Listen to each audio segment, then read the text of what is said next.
I'm Mark, a 46-year-old average office worker. I know it's sudden, but I want you to hear my complaint. My complaint is about my ex-wife who divorced me 2 months ago. My ex-wife, Quinn, is 2 years younger than me. We met when she was a new employee at the company I work for.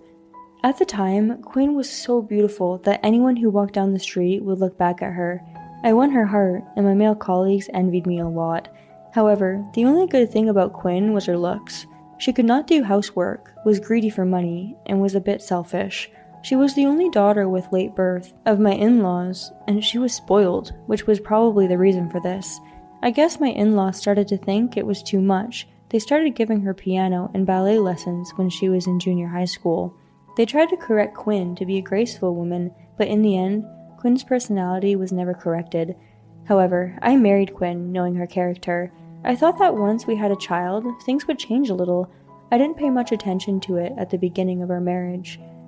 But when our child was born, she left all the childcare to me. She was even spending my earnings on other men, but I didn't leave Quinn because of my in-laws, especially because my father-in-law, Oscar, begged me not to. Whenever Quinn had caused a problem, Oscar would say to me, "Please, wait at least until our grandchild becomes an adult." After our daughter Riley was born, all the love my in-laws had for Quinn was focused on Riley.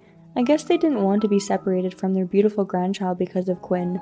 Of course, Quinn is their child after all, so no matter what kind of scum she is, they didn't want her ending up on the streets. Well, whatever the reason, Oscar was like a second father to me since I had lost my father at an early age, so I respected his wishes as much as I could. Whether it was Quinn spending my savings or having an affair with another man, I tolerated it to a certain extent. Of course, there were a few times when our marriage was in danger. After 10 years of marriage, we rarely spoke to each other. Still, I kept my promise to Oscar and did not divorce her. But one day, exactly 20 years after I married Quinn, Riley turned 18 and was attending college in another state. One major incident occurred that led to my decision to divorce Quinn. That day, I was at work as usual. I was now in a position to have my own staff, and in order to fulfill my duties as a manager, I was spending much less time at home than I had in the past, so I had no idea what Quinn was doing during the day. But we had been in the Cold War for so long that we weren't really interested in what either of us were doing. Well, that's that. I was in the office when I got a call out of the blue from my mother-in-law, Shirley. It was the first time I had ever received a phone call while I was in the office. Quinn has that kind of personality, but my in-laws were very attentive. I guess they didn't want to call me on a weekday. When I picked up the phone, Shirley seemed quite upset. I decided to try to calm Shirley down and listen to what she had to say, but no matter how much I tried to calm her down, Shirley showed no sign of calmness. Of course she wasn't. The phone call was to tell me that Oscar had passed away suddenly. "Did you call Quinn?" I asked. "I've tried calling her several times, but I can't reach her," Shirley replied. I later learned that Quinn was meeting a young man at a hotel at this time. Shirley told me that Quinn had known about Oscar's poor health for about 6 months prior to this. I was busy with work at the time and had not kept in touch with Oscar much. I've asked him how he was doing from time to time, but he probably didn't want me to worry too much, that he only said, "I'm fine." Even so, why did he not tell me that he, whom I love like my own father, was in the hospital? I understand that Quinn and I are only a married couple on the outside, but if he wanted to tell me, all he had to do was say a few words about it. Besides, what has she been doing while her own father was in such a state without visiting him? Even though she's been somewhat patronized because of her own bad behavior, he has raised her with a lot of love and affection until she became independent, and she owes him a lot, doesn't she? I don't have a dad, so I don't know, but in a situation like this, no matter what you put off, isn't he the first person you should run to? So I decided to divorce Quinn.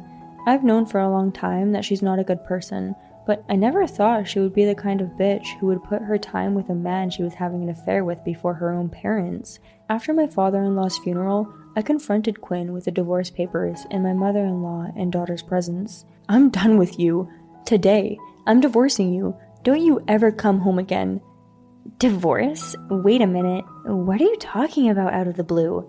"It's not out of the blue. I've been thinking about this for a long time. I've been holding out on you because of my promise to Oscar, but I've reached the end of my patience." Quinn was alone in her confusion. No one else was going to stop us from getting divorced. No one there had accepted Quinn as family anymore. Shirley was so sad over the loss of her beloved husband that she couldn't think straight, but at least her daughter looked at Quinn with disdain. Our daughter was a grandfather's girl. No wonder she couldn't forgive Quinn for betraying her grandfather. Anyway, I told Quinn, "Don't come back to my house again. I'll come back later to get the divorce papers. You should fill your part down by then." And Riley and I left my in-laws' house. On the way home, my daughter was crying. I guess it was only natural. Her beloved grandfather had passed away, and at the same time, she had to be reminded that her mother was such a horrible person. A few days after Oscar's funeral, Shirley asked me to come over to her house. At first, I thought it was going to be about the divorce papers. However, when I arrived at the house, for some reason, I saw an unknown man in a suit. The man greeted me and my daughter, and then offered me his business card. Apparently, this man was Shirley's lawyer. The name of the law firm was written on the business card. "We are gathered here today to discuss the distribution of your father's estate. We will now open the details of the estate for your review." The lawyer then took out 4 envelopes from the small safe that Shirley had offered. They were addressed to me, Shirley, Quinn, and my daughter. Oscar wasn't insanely rich, but he owned a large plot of land that had been passed down to him from his ancestors. I guess it says what he is going to do with the land. Frankly, it's just a bunch of wasteland and wood areas that I don't see a dollar's worth in holding on to, but I was prepared to protect Oscar's land for the rest of my life if that's what he wanted. Perhaps my daughter had that intention too.